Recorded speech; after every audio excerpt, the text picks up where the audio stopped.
alhamdulillahi rabbil alamin wassalatu wassalamu ala rasulillah.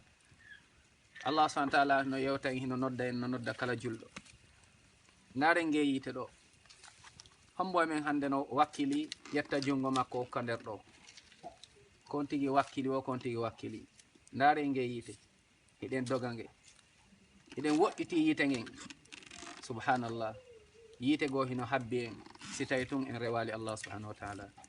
Yite go hino habbi ma si tawi ala e juulude. Yite go hino habbi ma si tawi ko harmi wonɗa e wadde, si tawi ko harmi wonɗa e ñamude. Yite no habbi ma, yite no yeeso ma. Ndaren nge yite ɗo awan o mo juulata hiɗa welsino julde.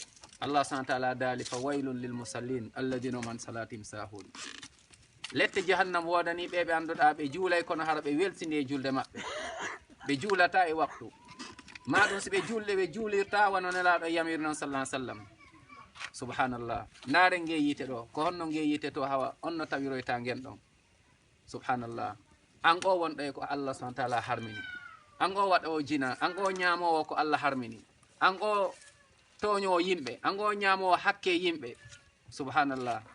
An o marɗo anniye bonɗo ƴetti jungo ma ukka nder ɗo ari joɗɗa ɗo hay e goto jotta ko a susata a wawata. Awa miiji to andi to nge yite to no habbi ma, awa tuubu ruttoɗa Allah subhanahu wa ta'ala. Yo Allah dandu en yite jahannam, yo Allah dandu en yite jahannam, yo Allah dandu en yite jahannam. Wassalamu aleykum wa rahmatullahi wa barakatuh.